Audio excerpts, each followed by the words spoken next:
ચપ્પલ લેવા જાવ તો હારા, સંબંધ કરો તોય જોઈ, મગર હું 40-50 વર્ષ પહેલા કોણ જોવા જતું? મારા દાદો વડીલો કરતા ફાઇનલ.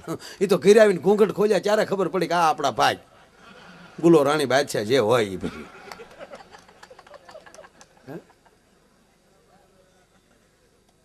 અને અત્યારે સમાજે સાહેબ એટલો સારો છે, અત્યારે જેટલી સમાજમાં શ્રદ્ધા છે એટલી સતયુગમાં શ્રદ્ધા નહોતી. હાલો હું તમને ગેરંટી સાથે કહું, અત્યારે સમાજ પાસે જે લાગણી છે એટલી લાગણી ને પ્રેમ સતયુગમાં નહોતો.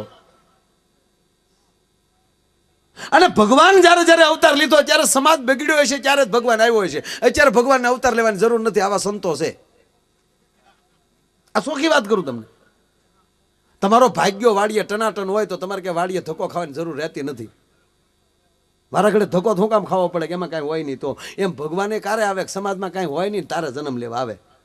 અધર્મ જ્યારે આવી જાય ત્યારે ધર્મ સંસ્થાપનાર થાય સંભવાની યુગે યુગે. ધર્મનું સ્થાપન કરવા, પણ ઓલરેડી ધર્મ તૈયાર જ પીડ્યો હોય તો કઈ ભગવાનને અત્યારે ભગવાન શું કામ આવે ભાઈ? એની આ છે કેટલું માનતાઓ આવે, બેઠો બેઠો ન્યા ન ખાય. અને હવે તો તમે કોમ્પ્યુટર યુગ આવી ગયો. આ કેટલું ચોટીલા માણા હાલીને જાય. હવે તો મને એમ લાગે કોમ્પ્યુટરથી જ બધું થઈ જાય ઓનલાઈન ઉપર. સામેલી જવાબ આવી શકે, લાપસી પોગી ગઈ, પેપ્સી મોકલો. આ સતયુગમાં સાહેબ હરિશ્ચંદ્ર રાજા થયા. તમને દાખલો આપું, હરિશ્ચંદ્ર રાજા થયા અને હરિશ્ચંદ્ર રાજા જેવો જગતના ચોકમાં વેચાતો તો રખેહર સિવાય કોઈ ખરીદનાર ન મળ્યો તો નક્કી કરી લો પ્રજા કેટલી નબળી છે. અને આપણો બાપ રામ જેવો રામ વનમાં જતો હતો ને અયોધ્યાની એક પણ પ્રજા હારે ન ગઈ. સાહેબ તમે નક્કી કરજો, તમે ધારાસભ્ય છો, તમે ખાલી એમ કહો કે મારે ફલાણી જગ્યાએ હાલીને જવાની માનતા છે, સાહેબ ઓછામાં ઓછું 5000 માણસ તમારે હારે અમથું જોડાય તો અમે આવીએ. તો ઓલો રામ વનમાં જતા હતા એ તો સારું થયું ભગવાન વાલ્મીકીજીએ તુલસીદાસજીએ બે બચાવ કર્યો અયોધ્યાનો, કે ભગવાન રામે એવી લીલા કરી અયોધ્યાને નીંદર આપી દીધી, એ બધા નીંદરમાં ઉતાર્યા, રામ આ વયા ગયા હાલી. તો લક્ષ્મણ આ ભરતજીની પાસે મળવા ગયા ત્યાં તે ક્યાં લીલો કર્યો હતો? તે તો આખા રસાલા રહી ગયા હતા ને. તો કેમ નો રોકાણ? નગર 25 યુવાને કીધું હતું કે ભલે અમે ઘરે કહીને આવ્યા છે, અમે પાછા નહીં આવી. અને કાંઈ નહીં તો પ્રભુ તમારા બળતણ કાપશું, અમે કુટિયા બનાવી દેવું, પણ અમે પાછા નહીં જાય, નહીતર અમે ગંગામાં પડીને મરી જાવ. એ કે ન બોલ્યા. તમાકુ સોલતા સોલતા એ ભાઈ ભાઈનો ડખો હોય, હાલો આપણે નીકળી જાય. એક જાત નો રોકાણી સાહેબ. રીસ ને વાંદરા ને પક્ષી સિવાય કોઈ એ સાથ ન આપ્યો. માણસની જાતે કોઈ નહીં. બોલો, એક જટાયુ કપાણો ને બાકી વાંદરા કપાણા.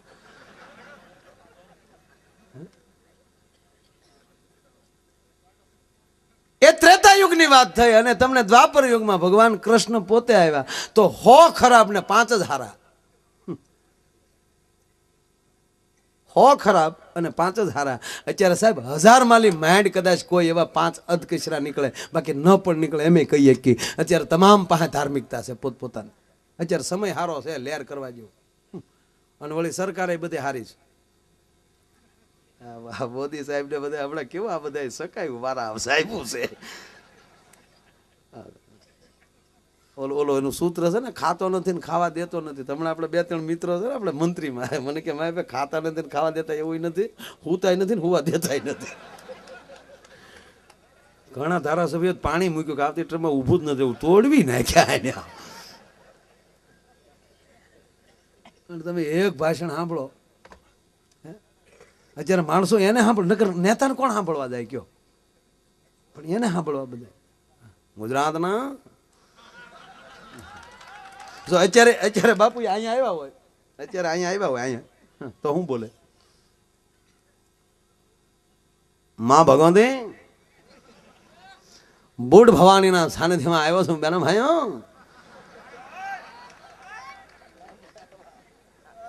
ખોરેજ ગામની ભૂમિ છે,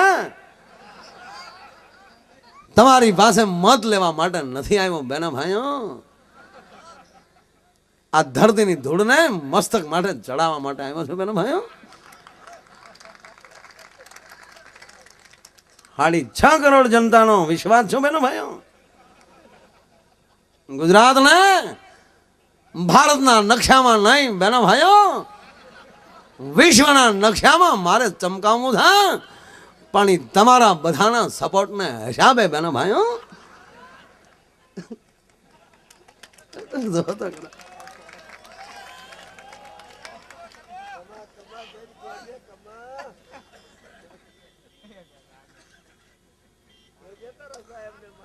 સાધુ સંતોણ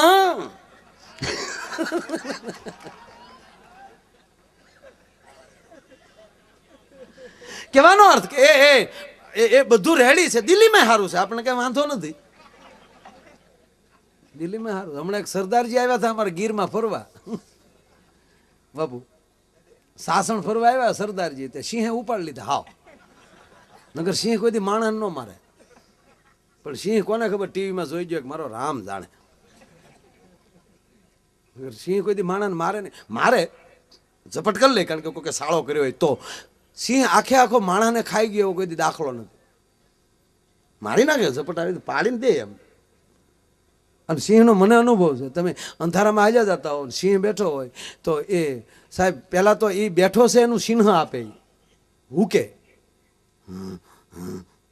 આમ અવાજ મળે કરો, છતાં આપણે આપણું ધ્યાન ન રહે, છતાં હાલો એટલે ફાક દઈને ઊભો થાય અને 3 કદમ પાછો હાલે. અને તમે અહીંયા ઊભા રહી જાઓ તો કાયદેસર પાછું વાળું ફરી અને વયા જાય. પણ જો કાકરી સાળો ભૂલથી કોઈ કરે તો એક જ ભેગો પાડી દે, પણ ખાઈ ન જાય. એક ભાઈ મને કહે માણસને સિંહ કેમ નહીં ખાતો હોય? મેં કીધું ભગવાન કૃષ્ણએ કીધું છે કે હે અર્જુન, પ્રાણીમાં સિંહ હું છું, એટલે માણસ નથી ખાતો. મને કે કેમ નહીં ખાતો હોય? મેં કીધું ઓળખે કે આ કઈકનું ખાઈને આવ્યો હોય છે, આને હું ખાઈ જવા જવા. પણ સરદારજીને ખાઈ ગયો, આખે આખો અંબોડી હોતો.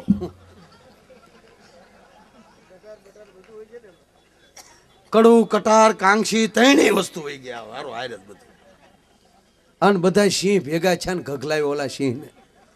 બધા સિંહ ભેગા થઈને ઓલા સિંહને કીધું કે એ ફરવા આવ્યો છો ડોહો, આ સૌરાષ્ટ્રની ભૂમિ આપણે આમંત્રણ, એ મહેમાનને માન દેવું જોવે. એને તે ઉપાડી ગયો. એ તારા ડોહા દિલ્હીથી નહોતા આવ્યા, ઈ તાળા કુશી રિપેર કરવા વાળા હતા, તે હા ઉપાડી લીધા ને. ઓલો સિંહ બેઠો બેઠો હું કે માણા પંજાબી ખાય તો મારે કરે પંજાબી ખાવું જ નહીં લે.